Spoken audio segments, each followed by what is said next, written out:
Cuba celebrates National Rebellion Day on the 69th anniversary of the assaults on the Moncada and Carlos Manuel de Cespedes barracks in the east of the island. Colombia's Vice President-elect Francia Márquez meets with former Brazilian President Luis Ignacio Lula da Silva to address integration mechanisms in South America. The Israeli military demolished the homes of two Palestinians suspected of killing an Israeli security guard in a West Bank settlement back in April.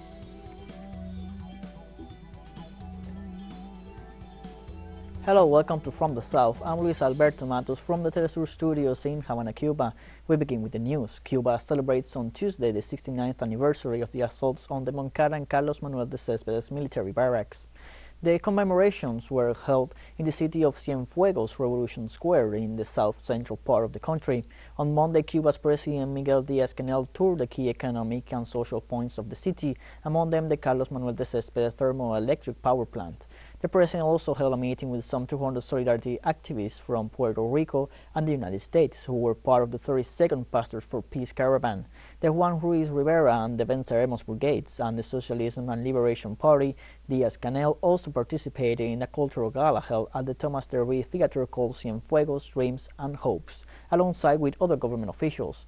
On July 26, 1953, a group of young people led by Fidel Castro led the attacks in Santiago de Cuba and Bayamo. Mexican President Andrés Manuel López Obrador paid tribute to the people of Cuba this Tuesday on the occasion of Cuba's National Rebellion Day.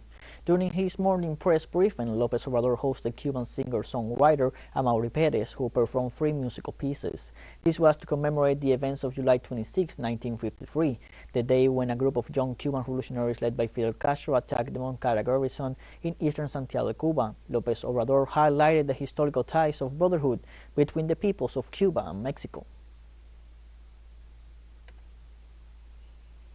And in El Salvador, family members of those detained by police and military forces denounced the arbitrary detentions of their relatives in the framework of the state of exception imposed by the government to fight criminal gangs.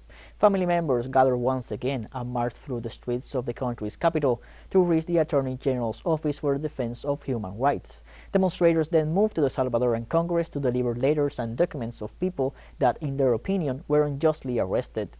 Family members call for their relative freedom, as there are no reasons that justify their detention. On its part, the Salvadoran government affirms that those arrested are gang members or people that collaborated with these criminal groups. Well, they came into my house and they took my brother on June 30. So the reason that they told him is because he has a lot of tattoos. That's all they say. We're going to take you to the police station, we're going to check your tattoos, and if you don't have anything to do with gangs, we're going to let you go. Colombian Vice President-elect Francia Márquez meets this Tuesday with the former Brazilian presidents Luis Ignacio Lula da Silva and Dilma Rousseff as part of a tour through several South American countries. According to her agenda, Márquez will remain in Brazil Tuesday through Wednesday. On Tuesday morning, she met with Rousseff and later in the afternoon with the country's presidential candidate Lula da Silva. At the meetings, which were held in the city of Sao Paulo at the headquarters of the Persu Abramo Foundation of the Workers' Party, integration mechanisms in South America were discussed. On Wednesday 27th, she will meet with representatives of various popular movements in Rio de Janeiro. Then she will leave for Chile, where she is expected to meet with the President, Gabriel Boric. July 26 marks 70 years since the death of Argentina's former First Lady Eva Perón, known by many as just Evita. She died in 1952, but her memory is still present in modern Argentina's politics. Eva Perón was a charismatic figure who is remembered for being a champion of women's rights and the poor. She was a radio and screen actress before her marriage to Juan Domingo Perón in 1945. Eva became a powerful political influence and a mainstay of the Perón government. Evita defended the causes of poor people and labor unions and was accredited with giving crucial support to the push for women's suffrage. Evita Perón died in 1952 from cervical cancer. Evita Evita is the champion of the poor for us in Argentina. She is the one who looked after the most needy people. She is the one who gave us women our rights.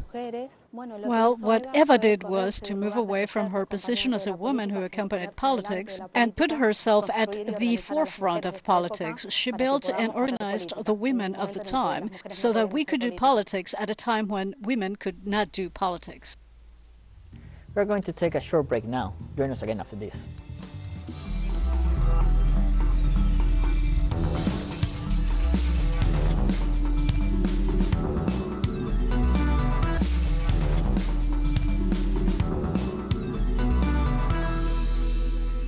Welcome back to From the South.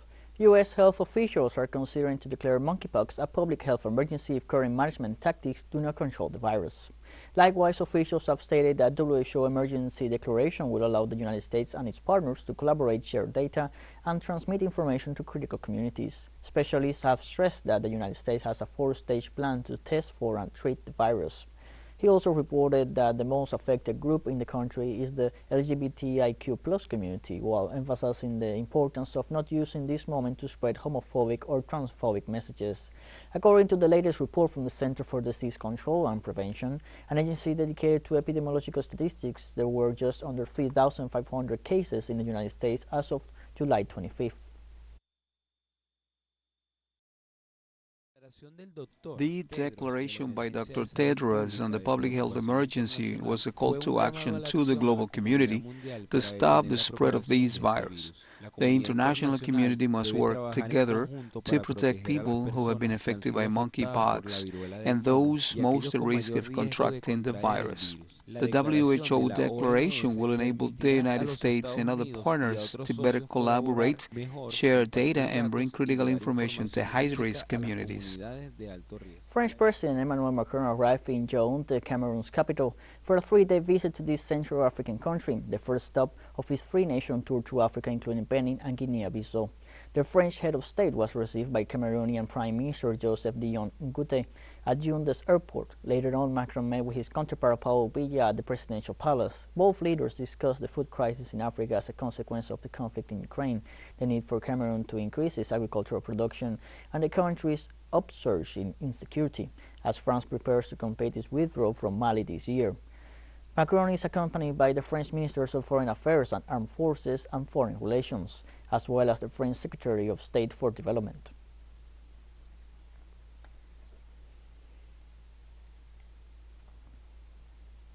In this context, a group of political parties in Cameroon asked Macron to recognize the crimes committed by France in the country. They denounced that between 1956 and 1971, tens of thousands of members from the Union of the Peoples of Cameroon were killed by French colonialist forces. We take the opportunity to again wake the people of Cameroon to the historical problem we have with France. This means we want to settle the liabilities, all the crimes that France has committed in Cameroon. We have to put them back on the table. Everything must be done so that Cameroon will no longer accept French hegemony willingly or by force.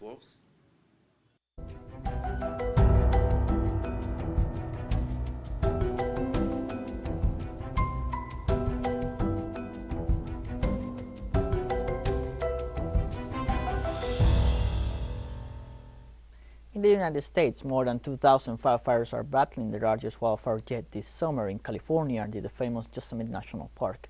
This fire has forced thousands of people to evacuate.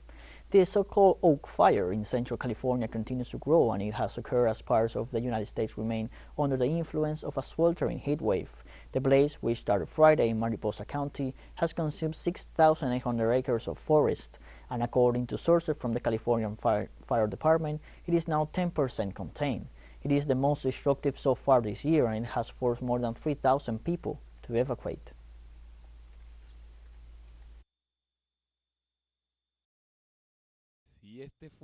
If this fire hits the Ferguson fire scar, it will slow down a little bit because there is less fuel there. That fire was as recent as 2018, so all the vegetation that has come back will be thinner than a lot of vegetation that hasn't burned. On Tuesday, the Chinese government condemned Taiwan's annual Han-Quan exercises, emphasizing they only raise tensions between both nations. The country's defense authorities said that on the second day of the island's largest annual military drills, fighter jets and warships launched various types of missiles aimed at intercepting a group of enemy ships. Anti-submarine rockets and depth charges were also launched in a 5-day drills that will simulate a scenario of an assault on the island. Chinese authorities condemned the exercises, saying they are more of a show rather than anything of military significance and were an excuse to purchase more weapons and equipment from the United States.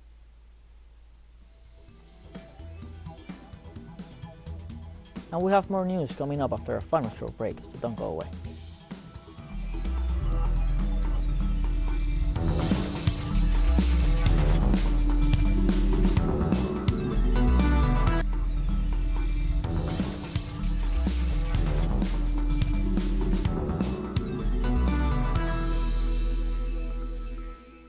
Welcome back to From the South.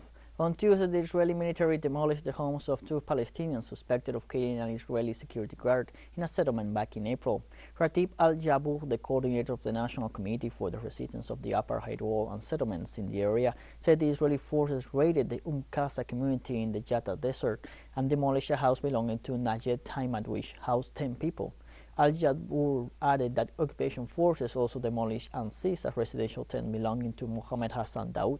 He explained that the Israeli military have escalated their attacks against the citizens of Yatta by demolishing homes and facilities, preventing citizens from building and depriving them of electricity and drinking water to force them to leave their homes and lands in order to expand illegal settlements in the area.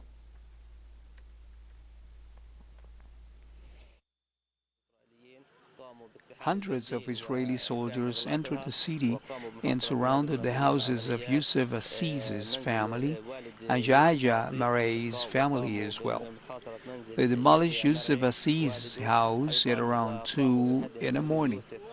They also placed explosives in Maray's house and blew it up at around 7:30 a.m. And they are still here. Clashes broke out between Palestinian youths and occupation soldiers. 4 youth were injured with rubber bullets. Humanitarian organizations in Somalia have been recently cut off from international funding and left helpless in face of hunger-troubled people. In addition to food and water, the organization has also been giving the displaced people allowances in the past month for life-saving support. However, critical life-saving programs for people affected by the drought, including provisions of clean water, health services, and food, are at risk if the donor community will not scale up the provision of the much-needed funding for local organizations. This is due to a lack of resources by the local non-governmental organizations like Save Somali Women and Children. Out of $1.4 billion pledged for humanitarian assistance, only $400 million has been received so far.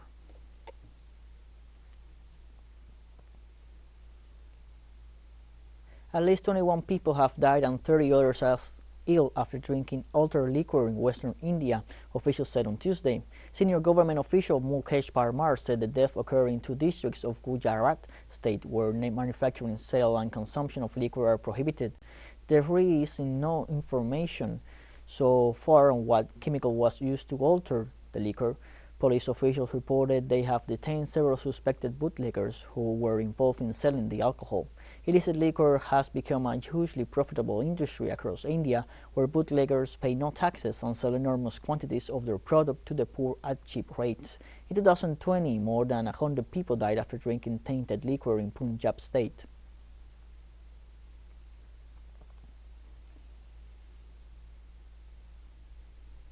After the executions, the South Korea Foreign Ministry spokesperson Chao Yong-sam condemned the killings, calling it an act of violence that ignores human rights and the rule of law. Firstly, the South Korean government condemns the execution of 4 pro-democracy activists by the Myanmar military as an act of violence that has disregarded human rights and the rule of law. In response, South Korean Foreign Minister Park Jin issued a joint statement today, along with other members of the international community. Zimbabwe has launched gold coins to be sold to the public in a bid to fight runaway inflation that has further eroded the country's unstable currency.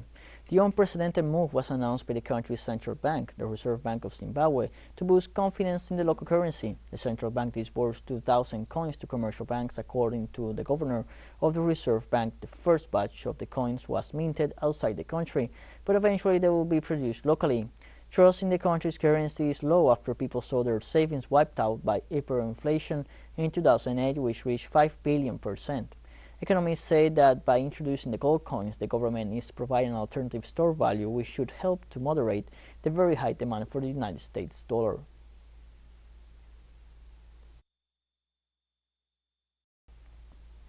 And teleSUR English continues to grow. Its signal now reaches Europe. You can order from your cable dealer or tune it yourself. These parameters that you see on the screen are in place since July 1st, and quite soon further changes will be implemented for the signals in the Middle East and Africa. Now more than ever, the world connects to us and our stories are heard in other faraway nations. This news multi-platform will continue providing truthful content to oppose the hegemonic media's narrative and unfaithfulness to our audience. And like this, we have come to the end of this news brief. Remember, you can find these and many other stories on our website at telesurenglish.net. You can also join us on our social media, Facebook, Twitter, Instagram, and Telegram.